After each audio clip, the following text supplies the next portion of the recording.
नमस्कार दोस्तों, स्वागत है आप सभी का आपके अपने YouTube चैनल कॉम्प्लेक्स वार स्टडी हब पे। आज की इस महत्वपूर्ण क्लास में हम लेकर आए हैं सीडीपी के बाल विकास एवं शिक्षण विधि के बेहद महत्वपूर्ण प्रश्न, जो आपके परीक्षा में पूछे जा रहे प्रश्नों के बेस पर आधारित हैं, जिससे आपकी तैयारी और भी मजबूत हो सकती है।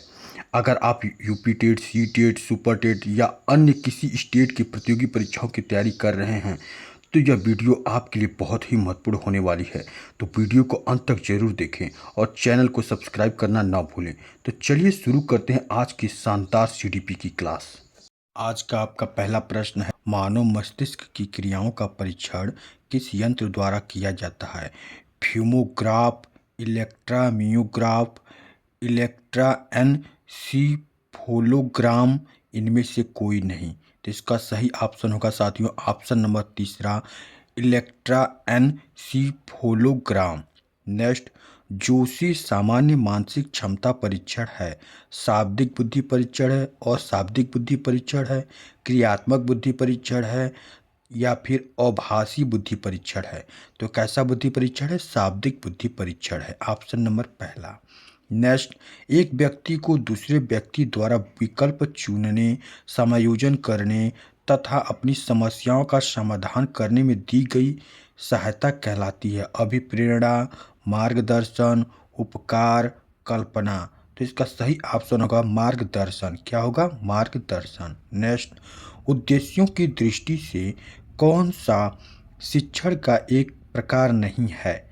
ज्ञानात्मक शिक्षण, भावात्मक शिक्षण, क्रियात्मक शिक्षण या फिर कलात्मक शिक्षण? तो इसका सही ऑप्शन होगा कलात्मक शिक्षण। नेक्स्ट, आलपोर्ट ने अपने व्यक्तित्व सिद्धांत में व्यक्तित्व को किस रूप में माना है? जीव के केंद्रित, काल्पनिक सत्ता, मस्तिष्क में स्थिति और वैचारिक सत्ता। तो उन्होंने जीव में केंद्रित माना है। क्या माना है? जीव में केंद्रित। नेक्स्ट, बालक को आनंद प्रदान करने वाली डैश डैश द्वारा नैतिक शिक्षा देनी चाहिए? सरल कहानियों द्वारा, वस्तुओं द्वारा, तकनीकी द्वारा, इनमें से कोई नहीं।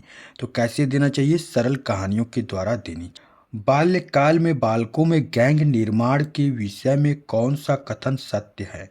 उन्हें एक निश्चित दायरे के अंदर ही क्रियाशील रखा जाए, उनसे विद्यालय के अंदर ही क्रियात्मक कार्य कराए जाएं। इस प्रकार के किसी गैंग की आवश्यकता बाल्यकाल में नहीं होती है। इन्हें प्रौढ़ व्यक्तियों की देख रेख तथा निर्देशन में ही आगे बढ़ने की प्रेरणा देनी चाहिए। तो इसका सही ऑप्शन होगा ऑप्शन नंबर चौथा, इन्हें प्रौढ़ व्यक्तियों की देख रेख तथा निर्देशन में ही आगे बढ़ने की प्रेरणा देनी चाहिए। नेक्स्ट, बालक में सामाजिकरण के विकास का मुख्य उद्देश्य क्या है? व्यक्तिगत समायोजन में वृद्धि करना, बालक की अभिवृत्तियों का विकास करना, समूह मानकों को अधिग्रहणशील बनाना, सामाजिक समूह के प्रतिमानों को विकसित करना। तो इसका सही ऑप्शन होगा सामाजिक समूह के प्रतिमानों को विकसित करना। नेक्स्ट, खेल क्रियाएं बालकों के किस आयु वर्ग पर अपनी चरम सीमा पर होती हैं? खेल क्रियाएं बालकों के किस आयु वर्ग पर अपनी चरम सीमा पर होती हैं? पूर्व विद्यालयी अवस्था पर, प्राथमिक विद्यालयी अवस्था पर, जूनियर हाई स्कूल स्तर पर या फिर सीनियर हाई स्कूल स्तर पर? तो इसका सही ऑप्शन होगा ऑप्शन नंबर 2, प्राथमिक विद्यालय अवस्था पर। नेक्स्ट, 7 वर्ष तक के बालक बालिकाओं की एक मुख्य विशेषताएं हैं, केवल समलिंगी बालकों के साथ खेलते हैं, लिंग विभेद पर ध्यान नहीं देते हैं, मानव प्रवृत्तियों को प्रमुखता प्रदान करते हैं या उपयुक्त में से कोई नहीं। तो 7 वर्ष तक के बालक बालिकाओं की मुख्य विशेषता यह है कि वे लिंग विभेद पर ध्यान नहीं देते हैं। ऑप्शन नंबर 2 सही है। नेक्स्ट, भाषा को परिभाषित करने के लिए उपयुक्त है? जैविक विकास का परिणाम, उत्तम समस्या समाधान की दिशा में एक कदम, अनुभवों को प्रकट करने का उत्तम उपाय, आत्म उन्नति का माध्यम। तो इसका सही ऑप्शन होगा अनुभवों को प्रकट करने का उत्तम उपाय। नेक्स्ट, जो बालक आज्ञा नहीं मानते हैं उन बालकों के साथ कैसा व्यवहार किया जाना चाहिए? उसके इस व्यवहार को विकास की स्वाभाविक घटना समझकर ध्यान नहीं देना चाहिए, उस पर कार्य का काफ़ी दबाव डाल देना चाहिए, उसके प्रत्येक कार्य की प्रशंसा की जाए ताकि वह सकारात्मक व्यवहार ग्रहण करे, उन्हें आदेश देना बंद कर देना चाहिए। तो इसका सही ऑप्शन होगा ऑप्शन नंबर तीसरा, उसके प्रत्येक कार्य की प्रशंसा की जाए ताकि वह सकारात्मक व्यवहार ग्रहण करे। नेक्स्ट, खोज पद्धति एवं आनुभाविक प्रयासों को बल दिए जाने हेतु उपयुक्त है। प्राथमिक स्तर की शिक्षा, माध्यमिक स्तर की शिक्षा, महाविद्यालयी शिक्षा या विश्वविद्यालय स्तर की शिक्षा। तो इसका सही ऑप्शन है माध्यमिक स्तर की शिक्षा। नेक्स्ट, बालकों में जन्म लेने वाले द्वंद्व उनके अंतःवैयक्तिक संबंधों पर भी प्रभाव डालते हैं।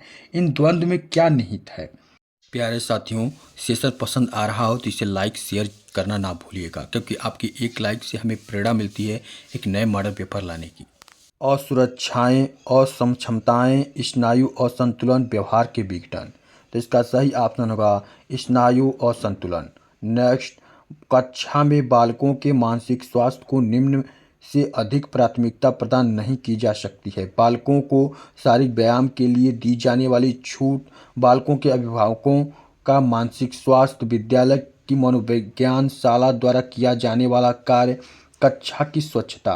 तो इसका सही ऑप्शन होगा ऑप्शन नंबर 2, बालकों के अभिभावकों का मानसिक स्वास्थ्य। नेक्स्ट, निम्न में से क्या सकारात्मक अभिवृत्ति के विकास में महत्वपूर्ण भूमिका अदा करता है? राहुल, मैं जानता हूँ कि आपने पाठ नहीं पढ़ा है। राजन, तुम गणित में कमजोर हो। राहुल, तुम इसकी मदद करो। राहुल की डेस्क से धन किसने चुराया है? राहुल के बारे में उसके माता पिता को बताने की वह आलसी एवं कमजोर है। तो इसका सही ऑप्शन होगा ऑप्शन नंबर 2, राजन तुम गणित में कमजोर हो, राहुल तुम इसकी मदद करो, क्योंकि यह सकारात्मक भावना को विकसित करता है। बाकी सब में नकारात्मकता की बात कही गई है। नेक्स्ट, आपकी कक्षा का एक बालक अल्पकालीन स्मृति की समस्या से ग्रस्त है। उसकी स्मृति निम्न में से कितनी अवधि की हो सकती है? 10 सेकंड की, 20 सेकंड की, 30 सेकंड की या फिर 40 सेकंड की? तो इसका सही ऑप्शन होगा 20 सेकंड की। नेक्स्ट, आपकी कक्षा का एक बालक मनोज किसी प्रश्न को हल कर लेता है। उसका सर्वोच्च पुरस्कार क्या है? उसे उस प्रश्न के पूरे अंक मिल जाते हैं, उसे उस प्रश्न का सही उत्तर मिल जाता है, उसका शिक्षक उसकी प्रशंसा करेगा, उसे उस प्रश्न को हल करने की विधि का ज्ञान होगा। इसका सही ऑप्शन होगा उसे उस प्रश्न को हल करने की विधि का ज्ञान होगा। नेक्स्ट, प्रेरणा के क्षेत्र में अंतर्नोद सिद्धांत को प्रतिपादित किया था। हल ने, पियाजे ने, स्किनर ने, बेलार्ड ने। तो इसका सही ऑप्शन होगा हल ने। किसने? हल ने। नेक्स्ट, बालक में उत्पन्न वह दशा है जो किसी निश्चित उद्देश्य की पूर्ति के लिए उसमें निश्चित व्यवहार को स्पष्ट करती है। अभिप्रेरक, अधिगम, स्वधारण, पुस्तक पढ़ना। तो अभिप्रेरक, बालक में उत्पन्न वह दशा है अभिप्रेरक जो किसी निश्चित उद्देश्य की पूर्ति के लिए उसमें निश्चित व्यवहार को स्पष्ट करती है। नेक्स्ट, बालकों को गृह कार्य देने का मुख्य उद्देश्य क्या है? उन्हें दंड देने के लिए, कक्षा अधिगम को सुदृढ़ करने के लिए, विद्यालय की गंभीरता का संदेश देने के लिए, बालकों को घर में व्यस्त रखने के लिए। तो इसका सही ऑप्शन होगा कक्षा अधिगम को सुदृढ़ करने के लिए। कक्षा अधिगम को सुदृढ़ करने के लिए। नेक्स्ट, पूर्व माध्यमिक कक्षाओं में बालक बहुत क्रियाशील होते हैं। ऐसी स्थिति में शिक्षक को निम्न में से क्या करना चाहिए? उनकी क्रियाशीलता को कम करने की कोशिश करेंगे, उनकी क्रियाशीलता का अध्ययन करेंगे, उनकी क्रियाशीलता को रोकेंगे, उनकी क्रियाशीलता की सहायता से उन्हें कुछ उपयोगी शिक्षा देंगे। तो इसका सही ऑप्शन होगा ऑप्शन नंबर 4, उनकी क्रियाशीलता की सहायता से उन्हें कुछ उपयोगी शिक्षा देंगे। नेक्स्ट, अधिगम की प्रयत्न और भूल विधि में सबसे अधिक महत्वपूर्ण तत्व है लक्ष्य की प्राप्ति, सकारात्मक क्रियाएं, प्रेरणा, अधिकाधिक अभ्यास। तो इसका सही ऑप्शन होगा प्रेरणा। क्या होगा? प्रेरणा। नेक्स्ट, कक्षा में अनुशासन की समस्या एक प्रमुख समस्या है। इसका प्रमुख कारण क्या है? पढ़ाए जाने वाले विषय का विस्तार असीमित होना, पढ़ाए जा रहे विषय की रोचकता कम होना, कक्षा में बालकों के बैठने की व्यवस्था, उपयुक्त सभी। तो इसका सही ऑप्शन होगा उपयुक्त सभी। नेक्स्ट, जब एक बालक आपको देखकर बिल्कुल आपकी तरह व्यवहार प्रकट करता है तो आप तो इसे आप क्या कहेंगे? अनुकरण, अंतर्दृष्टि, प्रयत्न और भूल या फिर अनुबंधन। तो बालक जब आपकी नकल करता है तो उसे अनुकरण कहेंगे। क्या कहेंगे? अनुकरण। नेक्स्ट, एक व्यक्ति शिक्षक के रूप में नियुक्त होकर किसी विद्यालय में कक्षा 6 के कक्षा शिक्षक के रूप में जाता है। कक्षा में जाते ही यह सभी बालकों के नाम पूछना शुरू कर देता है। इस क्रिया से शिक्षक को क्या लाभ है? बालक गलत कार्य करने से डरेंगे, बालक अनुशासित रहेंगे, बालक के साथ शिक्षक का संबंध बढ़ेगा, उपयुक्त सभी। तो इसका सही ऑप्शन होगा बालक के साथ शिक्षक का संबंध बढ़ेगा। नेक्स्ट, एक प्रतिभाशाली बालक आपके द्वारा दिए गए कार्यों में बिल्कुल रुचि नहीं ले रहा है। ऐसी स्थिति में आप क्या करेंगे?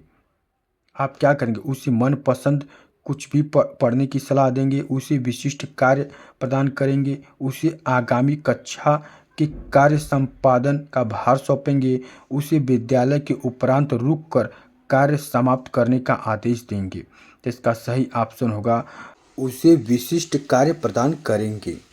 नेक्स्ट, बालक के विकास का निर्धारण करने के लिए प्रयुक्त तरीका है बालक की आनुवंशिक संरचना, बालक की आनुवंशिकता तथा वातावरण दोनों की जटिल संरचना द्वारा, बालक की इच्छा द्वारा, उपयुक्त में से कोई नहीं। तो इसका सही ऑप्शन होगा बालक की आनुवंशिक तथा वातावरण दोनों की जटिल संरचना द्वारा।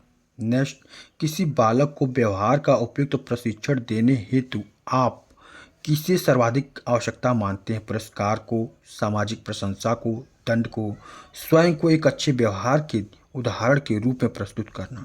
तो इसका सही ऑप्शन होगा ऑप्शन नंबर 4, स्वयं को एक अच्छे व्यवहार के उदाहरण के रूप में प्रस्तुत करना।